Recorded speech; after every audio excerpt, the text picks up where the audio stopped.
Empiricism is a theory that states that knowledge comes only or primarily from sensory experience. It is one of several views of epistemology, the study of human knowledge, along with rationalism and skepticism. Empiricism emphasizes the role of empirical evidence in the formation of ideas, over the notion of innate ideas or traditions. Empiricists may argue, however, that traditions or customs arise due to relations of previous sense experiences. Empiricism and the philosophy of science emphasizes evidence, especially as discovered in experiments. It is a fundamental part of the scientific method that all hypotheses and theories must be tested against observations of the natural world rather than resting solely on a priori reasoning, intuition, or revelation. Empiricism, often used by natural scientists, says that knowledge is based on experience and that knowledge is tentative and probabilistic, subject to continued revision and falsification. One of the epistemological tenets is that sensory experience creates knowledge. Empirical research, including experiments and validated measurement tools, guides the scientific method. The English term empirical derives from the ancient Greek word empiria, which is cognate with and translates to the Latin experientia, from which are derived the word experience and the related experiment. The term was used by the empiric school of ancient Greek medical practitioners, who rejected the three doctrines of the dogmatic school, preferring to rely on the observation of phenomena. A central concept in science and the scientific method is that it must be empirically based on the evidence of the senses. Both natural and social sciences use working hypotheses that are testable by observation and experiment. The term semi-empirical is sometimes used to describe theoretical methods that make use of basic axioms, established scientific laws, and previous experimental results in order to engage in reasoned model building and theoretical inquiry. Philosophical empiricists hold no knowledge to be properly inferred or deduced unless it is derived from one's sense-based experience. This view is commonly contrasted with rationalism, which states that knowledge may be derived from reason independently of the senses. For example, John Locke held that some knowledge, for example knowledge of God's existence, could be arrived at through intuition and reasoning alone. Similarly, Robert Boyle, a prominent advocate of the experimental method, held that we have innate ideas. The main continental rationalists, Descartes, Spinoza, and Leibniz, were also advocates of the empirical scientific method. Valashikadarshana, founded by the ancient Indian philosopher Kanada, accepted perception and inference as the only two reliable sources of knowledge. This is enumerated in his work Vase Ika Sutra. The notion of tabula rasa, clean slate or blank tablet, connotes a view of mind as an originally blank or empty recorder. Locke used the words white paper on which experience leaves marks. This denies that humans have innate ideas. The image dates back to Aristotle. What the mind thinks must be in it in the same sense as letters are on a tablet, grammatein, which bears no actual writing, grammenon. This is just what happens in the case of the mind. Aristotle, On the Soul, 3.4.430A1.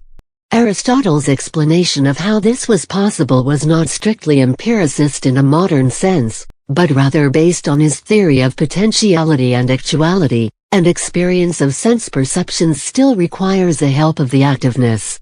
These notions contrasted with Platonic notions of the human mind as an entity that pre-existed somewhere in the heavens, before being sent down to join a body on earth. See Plato's Phaedo and Apology, as well as others.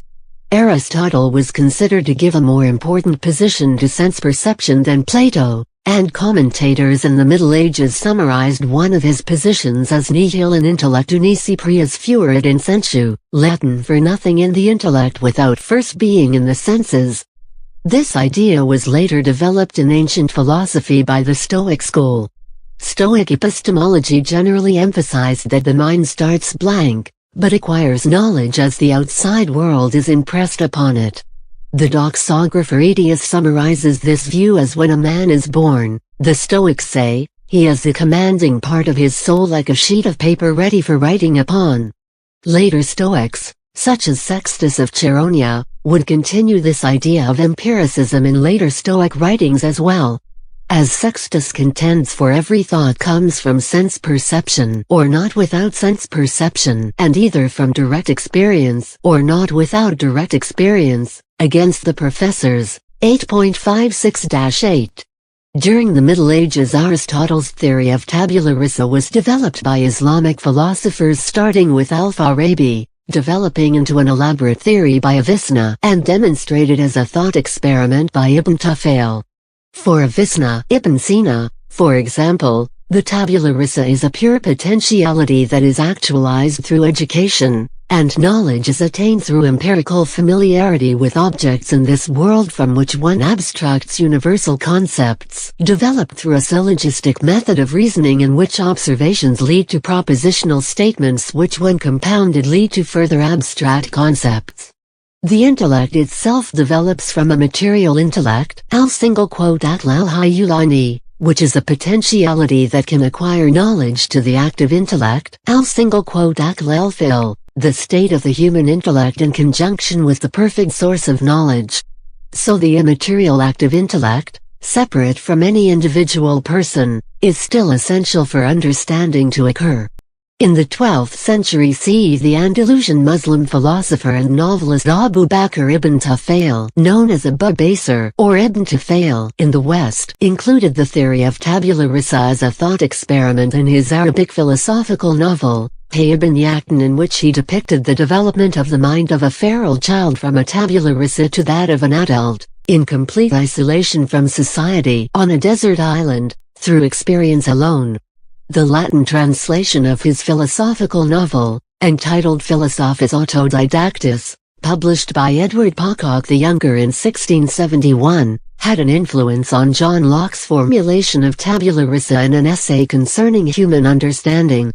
A similar Islamic theological novel, Theologus Autodidactus, was written by the Arab theologian and physician Ibn al-Nafis in the 13th century. It also dealt with the theme of empiricism through the story of a feral child on a desert island, but departed from its predecessor by depicting the development of the protagonist's mind through contact with society rather than in isolation from society. During the 13th century, Thomas Aquinas adopted the Aristotelian position that the senses are essential to mind into scholasticism. Bonaventure, 1221–1274, one of Aquinas' strongest intellectual opponents, offered some of the strongest arguments in favor of the Platonic idea of the mind. In the late Renaissance, various writers began to question the medieval and classical understanding of knowledge acquisition in a more fundamental way. In political and historical writing, Niccolò Machiavelli and his friend Francesco Guicciardini initiated a new realistic style of writing. Machiavelli in particular was scornful of writers on politics who judged everything in comparison to mental ideals, and demanded that people should study the effectual truth instead. Their contemporary, Leonardo da Vinci (1452–1519), said, "If you find from your own experience that something is a fact and it contradicts what some authority has written down, then you must abandon the authority and base your reasoning on your own findings." The decidedly anti-Aristotelian and anti-clerical music theorist Vincenzo Galilei, 1520–1591, father of Galileo and the inventor of monody, made use of the method in successfully solving musical problems, firstly, of tuning, such as the relationship of pitch to string tension and mass in stringed instruments, and to volume of air in wind instruments, and secondly to composition, by his various suggestions to composers in his Dialogo della musica antica e moderna, Florence, 1581. The Italian word he used for experiment was esperienza. It is known that he was the essential pedagogical influence upon the young Galileo, his eldest son, Confer Coelho, ed. Music and Science in the Age of Galileo Galilei, arguably one of the most influential empiricists in history. Vincenzo, through his tuning research, found the underlying truth at the heart of the misunderstood myth of Pythagoras' hammers. The square of the numbers concerned yielded those musical intervals, not the actual numbers, as believed, and through this and other discoveries that demonstrated the fallibility of traditional authorities, a radically empirical attitude developed, passed on to Galileo, which regarded experience and demonstration as the sine qua non of valid rational inquiry. British empiricism, though it was not a term used at the time, derives from the 17th century period of early modern philosophy and modern science. The term became useful in order to describe differences perceived between two of its founders, Francis Bacon, described as empiricist, and René Descartes, who was described as a rationalist. Thomas Hobbes and Baruch Spinoza, in the next generation, are often also described as an empiricist and a rationalist respectively.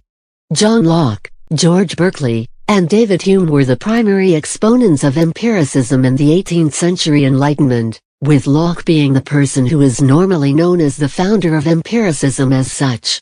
In response to the early to mid-17th century continental rationalism, John Locke (1632–1704) proposed in an essay concerning human understanding (1689) a very influential view wherein the only knowledge humans can have is a posteriori, that is, based upon experience. Locke is famously attributed with holding the proposition that the human mind is a tabula rasa, a blank tablet, in Locke's words white paper, on which the experiences derived from sense impressions as a person's life proceeds are written. There are two sources of our ideas, sensation and reflection. In both cases, a distinction is made between simple and complex ideas. The former are unanalysable, and are broken down into primary and secondary qualities. Primary qualities are essential for the object in question to be what it is. Without specific primary qualities, an object would not be what it is. For example, an apple is an apple because of the arrangement of its atomic structure. If an apple was structured differently, it would cease to be an apple. Secondary qualities are the sensory information we can perceive from its primary qualities. For example, an apple can be perceived in various colors, sizes, and textures, but it is still identified as an apple.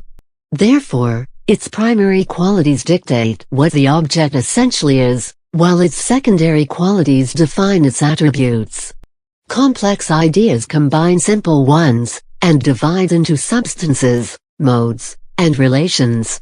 According to Locke, our knowledge of things is a perception of ideas that are in accordance or discordance with each other, which is very different from the quest for certainty of Descartes. A generation later, the Irish Anglican bishop, George Berkeley (1685–1753), determined that Locke's view immediately opened a door that would lead to eventual atheism. In response to Locke, he put forth in his treatise concerning the principles of human knowledge, 1710, an important challenge to empiricism in which things only exist either as a result of their being perceived, or by virtue of the fact that they are an entity doing the perceiving. For Berkeley, God fills in for humans by doing the perceiving whenever humans are not around to do it. In his text Al Sifron, Berkeley maintained that any order humans may see in nature is the language or handwriting of God. Berkeley's approach to empiricism would later come to be called subjective idealism. The Scottish philosopher David Hume (1711–1776) responded to Berkeley's criticisms of Locke, as well as other differences between early modern philosophers, and moved empiricism to a new level of skepticism. Hume argued in keeping with the empiricist view that all knowledge derives from sense experience, but he accepted that this has implications not normally acceptable to philosophers. He wrote, for example, Locke divides all arguments into demonstrative and probable. On this view, we must say that it is only probable that all men must die or that the sun will rise tomorrow, because neither of these can be demonstrated.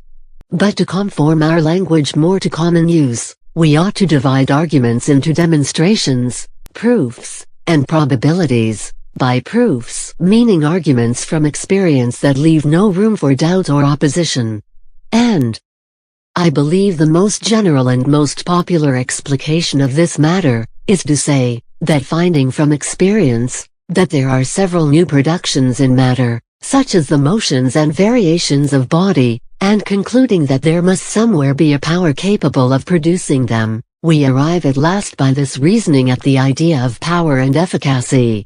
But to be convinced that this explication is more popular than philosophical, we need but reflect on two very obvious principles. First, that reason alone can never give rise to any original idea, and secondly, that reason, as distinguished from experience, can never make us conclude that a cause or productive quality is absolutely requisite to every beginning of existence. Both these considerations have been sufficiently explained, and therefore shall not at present be any farther insisted on.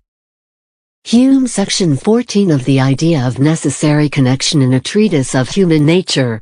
Hume divided all of human knowledge into two categories, relations of ideas and matters of fact. See also Kant's analytic synthetic distinction.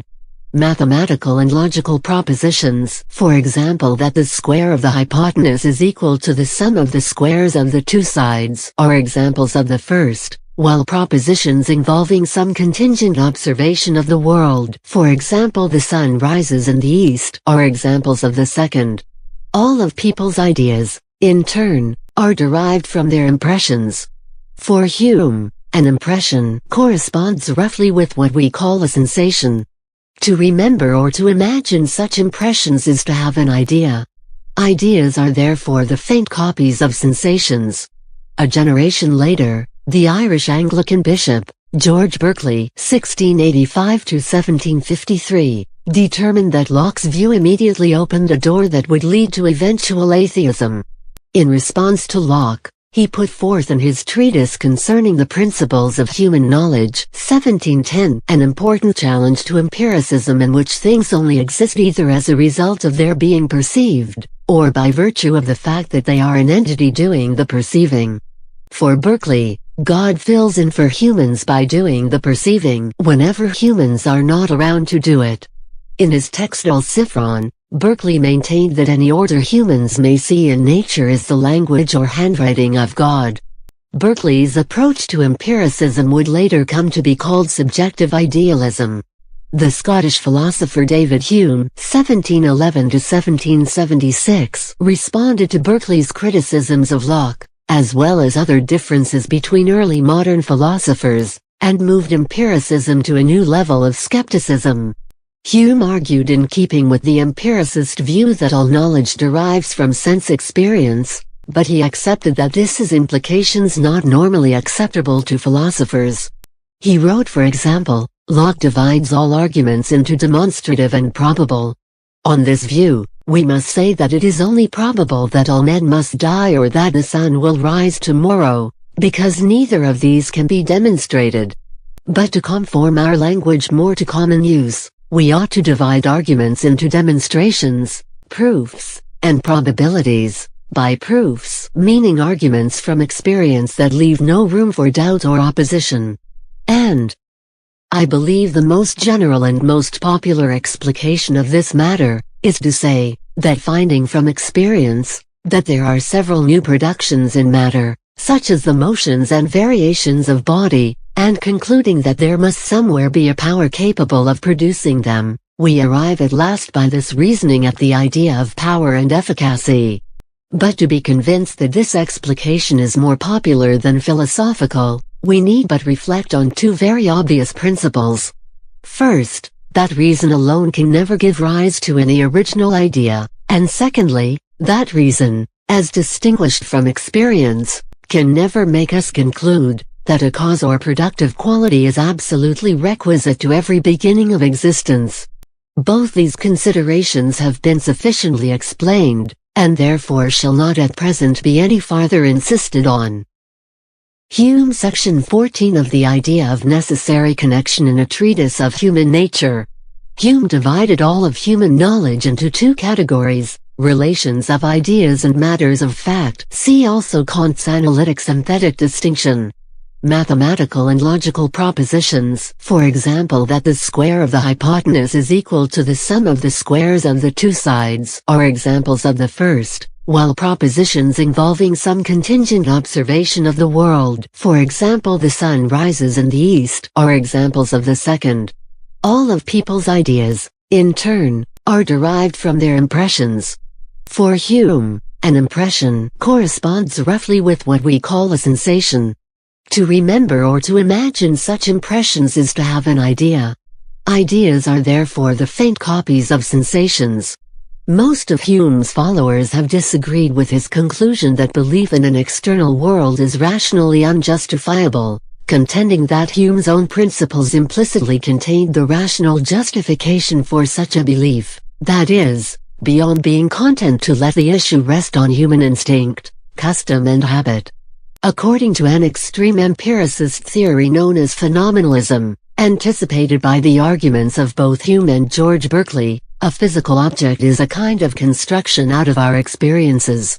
Phenomenalism is the view that physical objects, properties, events, whatever is physical, are reducible to mental objects, properties, events.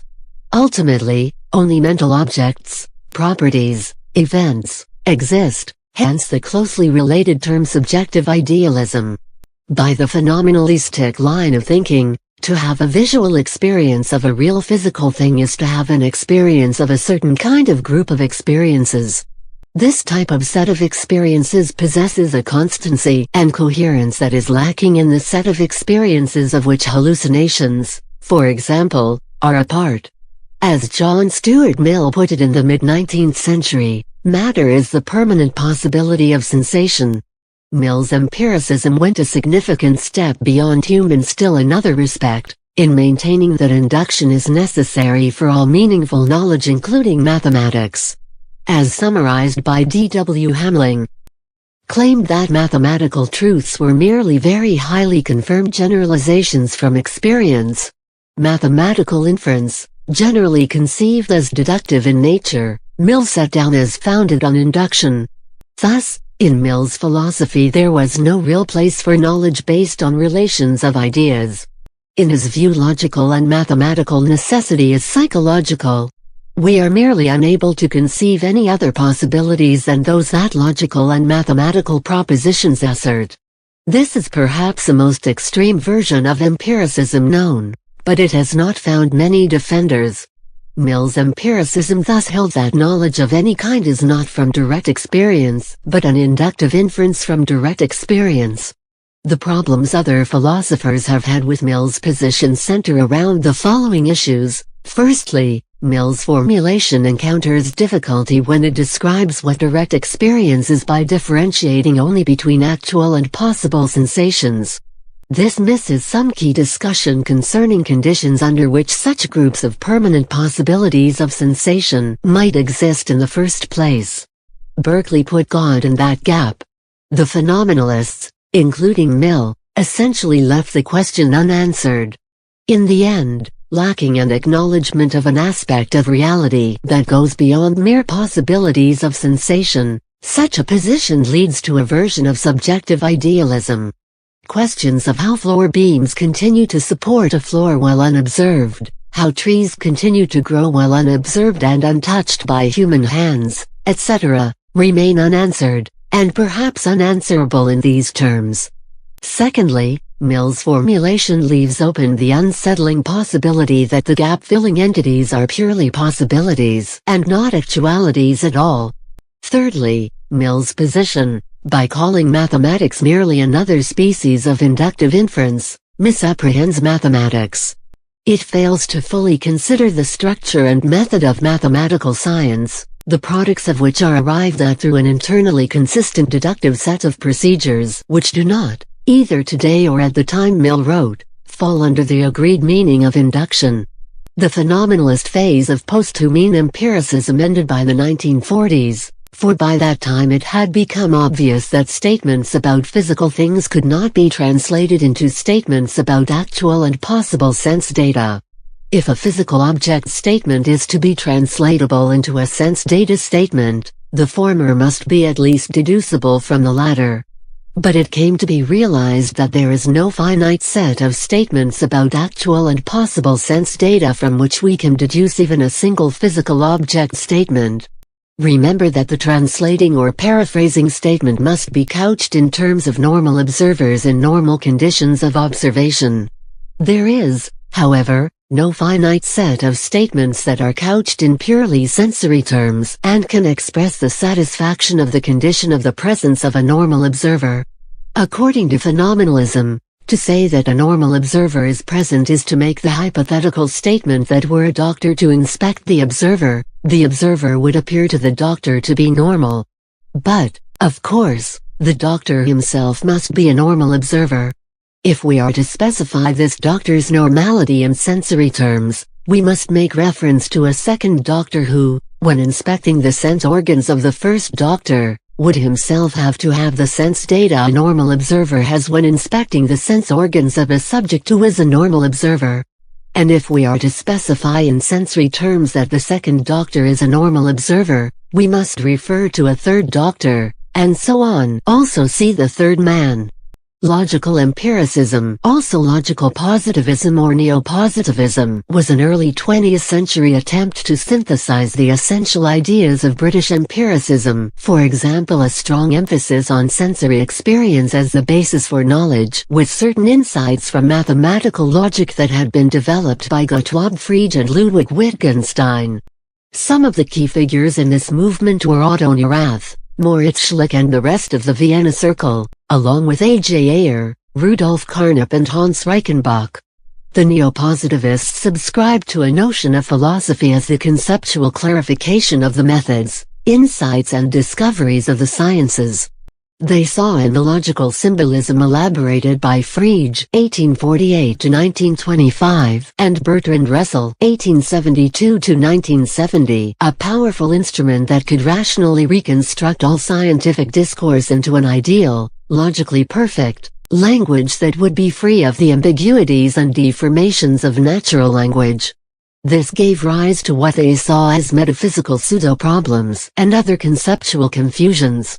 By combining Frege's thesis that all mathematical truths are logical with the early Wittgenstein's idea that all logical truths are mere linguistic tautologies, they arrived at a twofold classification of all propositions, the analytic a priori and the synthetic a posteriori.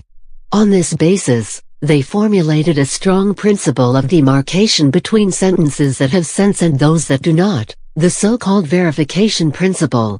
Any sentence that is not purely logical, or is unverifiable is devoid of meaning.